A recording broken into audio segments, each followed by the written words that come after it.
ఓం ఆది పరాశక్తి దేవియే నమః.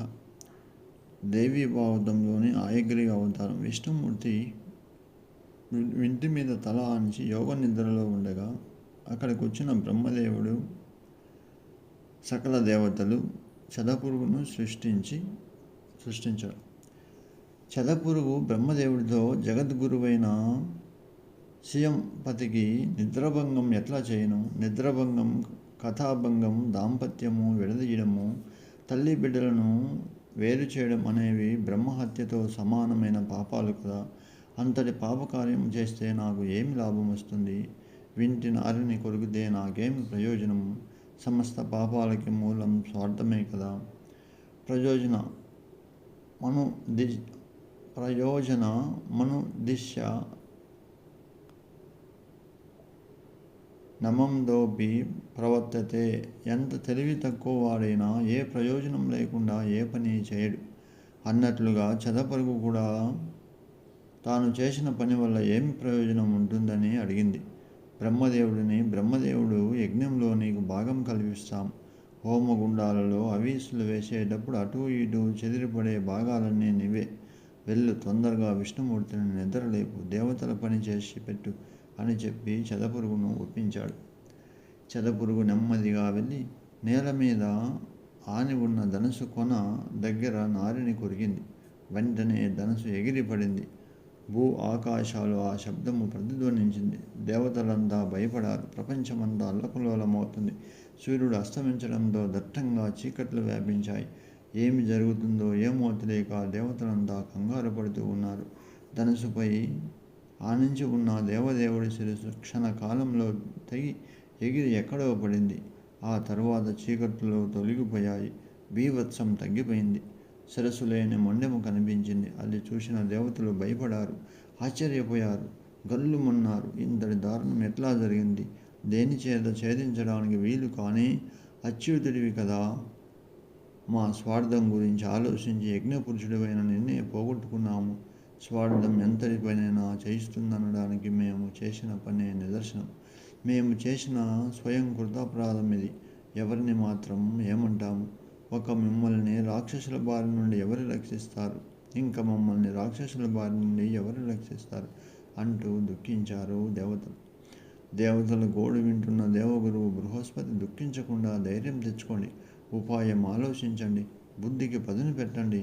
దైవబలం, పురుష ప్రయత్నము రెండూ సమానమే. ఇప్పుడు మనము ఉపాయాన్ని ఆలోచించాలి. అన్ని వేళలా అన్ని విధాలా దైవం కన్నా పురుష ప్రయత్నమే ఫలిస్తుంది అన్నాడు. బృహస్పతి మాటలకి ఇంద్రుడికి కోపం వచ్చింది. పౌరుషం ఎందుకు పనికొస్తుంది? దైవశక్తికి మించినది మరొకటి లేదు. దైవశక్తికి తిరుగులేదు. లేకపోతే మనమందరం చూస్తుండగానే విష్ణు శిరస్సు ఎగిరిపోయింది అన్నాడు. జరిగిన సంఘటన వలన కలిగిన ఆశ్చర్యంలో నుంచి తేరుకున్న బ్రహ్మదేవుడు, దేవేంద్ర, శుభమైన అశుభమైన కాలమే తెచ్చిపెడుతుంది. ఎంతటి వాళ్ళకైనా దాన్ని అనుభవించి తీరాల్సిందే. దైవ ఘటన నుండి తప్పించుకొని బయటపడము ఎవరికీ వీలు కాదు. శరీరం ఉన్నంత వరకు సుఖదుఖాలనేవి తప్పవు. ఒకసారి శివుడు నా శిరస్సును ఖండించాడు. శివుడికి ఏమో శాపం వల్ల లింగపాతమైంది కదా. అట్లాగే ఇప్పుడు శ్రీహరి శిరస్సు ఏ సముద్రంలో పడిపోయి ఉంటుంది. నువ్వు మాత్రం దేవేంద్రుడివి కదా. నీకు శరీరమంతా పొడలు వచ్చాయా? బంగారు సింహాసనం ఎన్నిసార్లు నీ చేయి దాటిపోయింది. రాజ్యభసుడివై ఎక్కడెక్కడో తలదాచుకున్నావా లేదా? కనుక తప్పించుకోలేని దుఃఖాన్ని గురించి ఆలోచించక తర్వాత చేయవలసిన దానికై ఉపాయము ఆలోచించండి. సనాతన స్వరూపిణి అయిన మహామాయను, మహావిద్యను, మహాదేవిని ధ్యానం చేయండి. ఆ పరాశక్తి నిర్గుణ స్వరూపిణి, బ్రహ్మ విద్యా స్వరూపిణి అయిన ఆ జగన్మాత తప్పక మనకి దారి చూపిస్తుంది. ప్రపంచాన్ని సృష్టించి పోషించేది ఆమె కదా. ఈ మూడు లోకాల్లో చరాచర ప్రపంచమంతటా వ్యాపించి ఉన్న ఆ మహాశక్తి స్వరూపిణి ప్రార్థించమని చెప్పాడు. బృహస్పతి సలహా మేరకు దేవతలంతా మహాదేవిని స్తోత్రం చేయడం మొదలుపెట్టారు. బ్రహ్మదేవుడి 4 ముఖాల్లోంచి వేదాలు 4 మాతృ సూక్తిని గానం చేశాయి. ఓ దేవి, మహామాయ నీకు నమస్కారము. ప్రపంచోత్పత్తికి కారణం నువ్వే, శుభప్రదమైన దానవు, నిర్గుణవు, సర్వభూతేశ్వరివి, జగన్మాతవు, శంకరుడంతటి వాడి కోరికను తీర్చేదానవు, ప్రాణకోటికి కంతటికి ప్రాణస్వరూపంగా ఉన్నది నువ్వే, జీవకోటి అందరికి ఆధారం నువ్వే. తెలివి, కలిమి, బలిమి, వెలుగు, ఓర్పు, శాంతి, శ్రద్ధ, మేధ, ధైర్యము, స్మృతి ఇవన్నీ నీ స్వరూపాలే. ఉద్గీతంలో అర్ధ మాత్రపు నువ్వే, గాయత్రివి నువ్వే, జయ, విజయ, దాత్రి, లజ్జ, కీర్తి, స్పృహ, దయ మొదలైనవన్నీ నీ స్వరూపాలే. ముల్లోకాలను సందనపరిచే దయామైనవి నువ్వే, సమస్తానికి తల్లివి నువ్వే, లోకాలన్నిటికీ హితము చేస్తావు.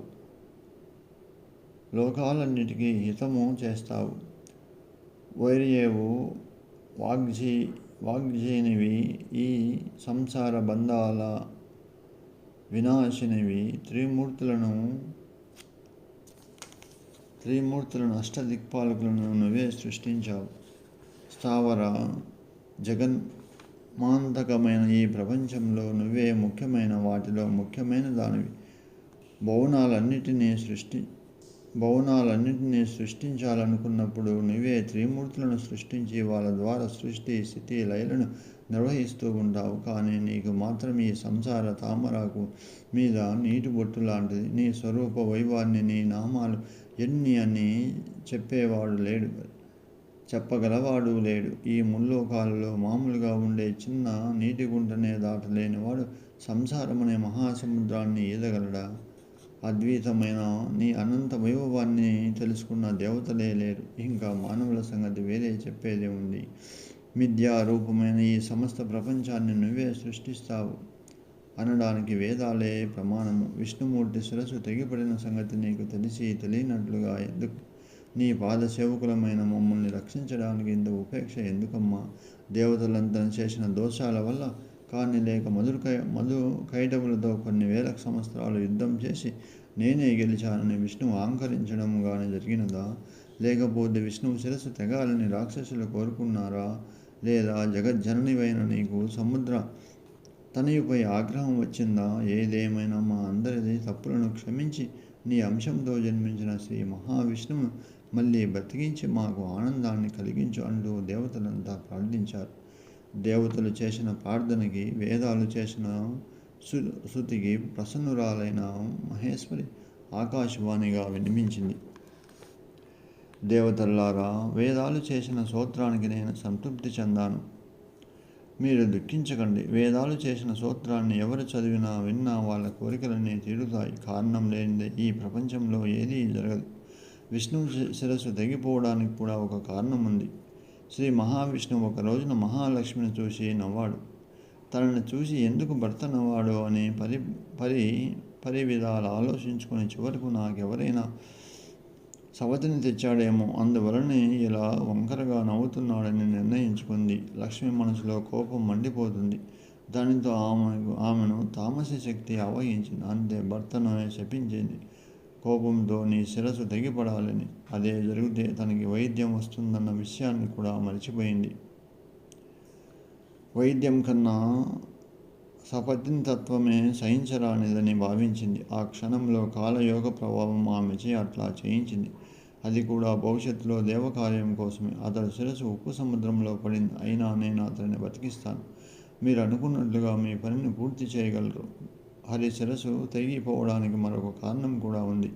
పూర్వం హయగ్రీవుడనే రాక్షసుడు సరస్వతి నది తీరంలో మాయాబీజ అక్షరంతో నన్ను గురించి ఘోరమైన నిష్ఠతో తపస్సు చేశాడు. అతడు కోరుకున్నట్టుగా తామసి శక్తిగానే దర్శనమిచ్చాను.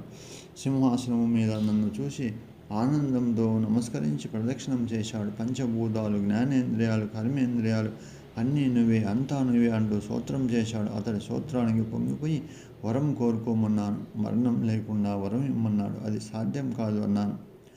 లోకరీతిని అనుసరించి పుట్టిన ప్రతి వాడు మరణించి తీరాల్సిందే కనుక మరేదైనా అడుగు, ఇస్తానన్నాను. అయితే హయగ్రీవుడి చేతిలో తప్ప నాకు మరణం మరెవరి వల్ల రాకూడదన్నాడు. అతడి కోరికను మన్నించి అంతర్ధమయ్యాను. అతడిని సంహరించగలవాడు ఈ 3 లోకాలలో లేడు. అతడిని విష్ణువే హయగ్రీవుడే సంహరించాలి. అందుకే ఈ విధంగా జరిగింది. ఒక అందమైన గుర్రపుతలను తెచ్చిస్తే దేవశిల్పి విష్ణు ముఖాన్ని అతికిస్తాడు. ఈ ఆయగ్రీవ భగవంతుడు ఆ రాక్షస ఆయగ్రీవుడిని సంహరిస్తాడని చెప్పింది.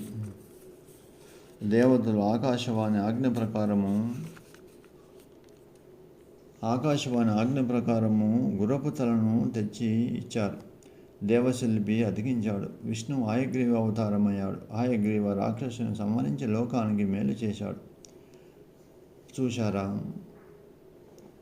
ఈ కథలో ఎన్ని నీతులు ఉన్నాయో చూడండి. అన్నీ నేనే చేశానని అహంకారాన్ని పొందకూడదని విష్ణువు ద్వారా, కోపం ఎంతటి పనైనా చేస్తుందని శ్రీ మహాలక్ష్మి శాపం ద్వారా మనకి సూచిస్తున్నాడు. కనుక నేనే చేస్తున్నాననే ఆలోచనని, కోపాన్ని అరికట్టి అదుపులో పెట్టుకోవాలి.